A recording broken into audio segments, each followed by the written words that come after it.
At the very core of humanity, at the level of ultimate truth of our being, we are at one with the eternal unity of all things, which is the truth of the all that is. Yet when you look around at our world, especially through the lens of the mainstream culture and consciousness, we do not see our ultimate truth of unity reflected in our relational experiences and cultural narratives. Instead, we witness unconsciousness, callousness, cruelty, violence, chaos, greed, and hate. Humanity has been under the deep hypnosis of the illusion of separation, which has been fueled by a disease of consciousness, one that has plagued humanity for thousands of years. This disease of consciousness is based on a simple yet profound idea of hierarchy, of supremacy and inferiority. Based on the belief that everyone and everything is separate, we have collectively decided that this also means that some are better than others, that some are above others. In accordance with this perception, those that are deemed to be better are also deemed to be more worthy, be it of love, resources, wealth, power, prestige, and even basic rights to life, safety, and dignity. And that in their superiority, they have the right to take what they want and to keep those who are deemed to be inferior from having what they need. It is a deep program within the collective human consciousness that has been interwoven into our psychological, cultural, and relational mimetics for millennia. This disease of consciousness is the disease of supremacy, and has been the backbone and foundation for systems of domination and control at all levels of humanity for thousands of years. There are so many layers and so many ways this disease has manifested in humanity. Today, we can readily see it in white supremacy and systematic racism and oppression, colonization and the drive to dominate and wipe out indigenous peoples and their ways of life, the patriarchy, misogyny and sexism and oppression of women and the feminine, capitalism and greed and the worldwide epidemic of poverty, the gender binary and the hyper-gentrification of all peoples and the restriction and suppression of gender expressions for all peoples, heteronormativity and violent and oppressive homophobia, ableism and the discrimination against those who are differently abled in so many ways, religious dogma that condemns and vilifies some and deems it appropriate to ostracize, suppress, shame, and even sometimes murder those it condemns. Rape, war, human trafficking and sex slavery, underground pedophilia rings, materialism and the destruction of the earth and her ecosystems, the extinction of her species, and the poisoning and polluting of the very air we all breathe, and the water we all drink, and the food we all eat. This is a disease. All of this runs off of the disease of supremacy. All of this violence and terror and horror is a disease of consciousness that has been passed down to us through our ancestors, through the generations culturally, relationally, and epigenetically. This is trauma. We have all inherited the transgenerational trauma of our ancestors who became the unconscious carriers of this disease. One of the significant impacts of trauma is that it affects our memories. Because of the high levels of cortisol, the stress hormone, that we experience when we undergo the extreme stress of trauma, the encoding of explicit memories for the traumatic experiences are incomplete. There end up being holes in our memories, and in essence, we forget. We become unconscious, and in our unconsciousness, we recreate traumatic situations again and again because the subconscious mind is trying to wake us up to the trauma we need to heal that we haven't recognized or remembered fully. When people experience extreme and chronic traumas, this effect becomes even stronger. So then, ask yourself this. How many of our ancestors have experienced extreme and chronic trauma at the hands of the disease of supremacy? How many thousands, and how many thousands of times over? This is the true pandemic of humanity.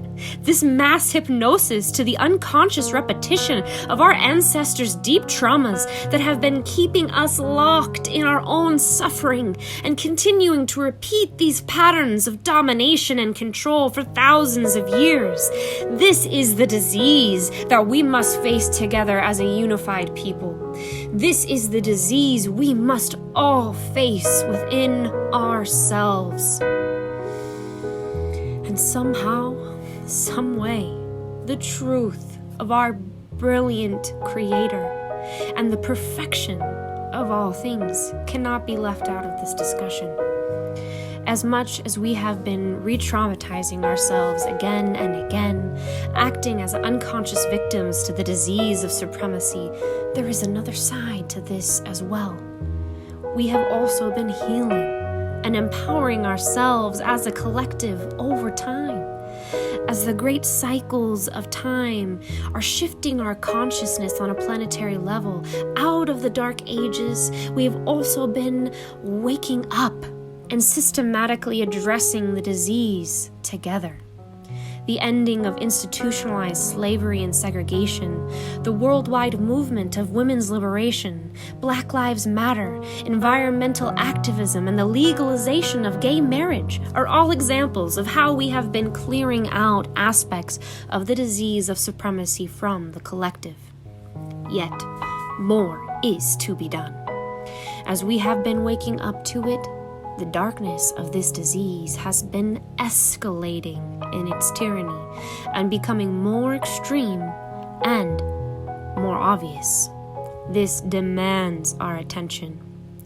We will not accept this disease and its proliferation on the earth any longer. We will not remain asleep, lost in a traumatic, hypnotic unconsciousness. We will not sit idly by while Black and brown people are murdered in their beds. Say her name, Breonna Taylor, and executed while they exercise. Say his name, Ahmaud Arbery. We will not accept the continued rape and sexual abuse of children that is rampant in our world. We will not tolerate the domination of the corporate elite as they attempt to secure their control over the masses for their profit and personal desires and interests. We will not silently watch the myriad of abuses of billions of people for the ways they do not qualify as worthy enough within a paradigm of supremacy and domination. We will not be slaves to a system that has empowered the rich and white and Christian and male and oppressed and abused the rest. This tyranny and this sickness ends with us. This disease ends with us as we each take on the great work of dismantling and healing the disease of supremacy from within our own consciousness.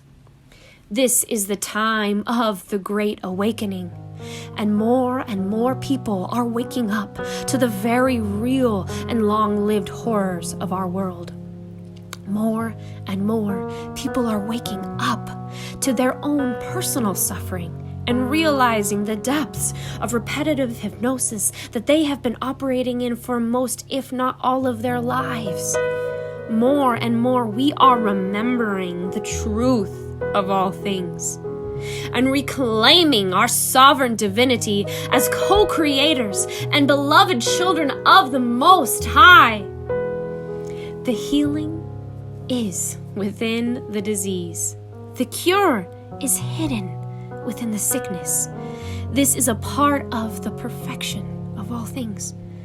Like anti-venom is derived from the poisonous bite of a snake, so too are we finding the antidote to this disease of consciousness from right in the depths of its suffering.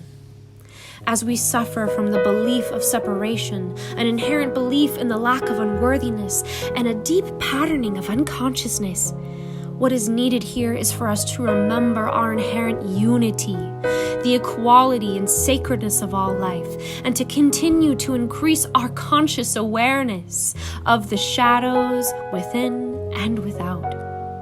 In a world lost from the great truths of consciousness and spirit, what we need is to surrender to the boldness of radical love, the truth of our Creator, and to bravely face within ourselves with compassion, love, and forgiveness the places that we have believed ourselves to be inferior and superior. It is time to take our power back. Our task is to dive deeply into our own inner consciousness through the layers of thought forms, emotions, psychological and cultural patterning, and beliefs, and find those places within us where this disease of consciousness lives and breathes and tells us that we are separate, alone, and unworthy. Remember that every belief of superiority is underlined by a deep fear of inferiority, and that in that there is always room to forgive. It is only from inner work grounded in truth and love can we successfully reshape our cultural narratives to be of equality, harmony, and partnership instead of supremacy, hierarchy, and dominance. Forgiveness, compassion, and accountability are the medicines that will save this world. Powered by the immense love of spirit, the truth of the shifting of consciousness, and the rising frequencies of the earth as the great cycles of time shift us out of the long dark age and into the next golden era of consciousness, all we need is here and now to heal this disease. Reclaim your sovereignty, heal yourself, and bring that healing into the world, and watch the mimetics of truth, love, and forgiveness overtake this precious earth and usher in a new era of peace, love, unity, and right relationship, and the sacredness of all life. Blessed be, blessed be. Remember, soul family, that in truth, in all ways and all things, we got this.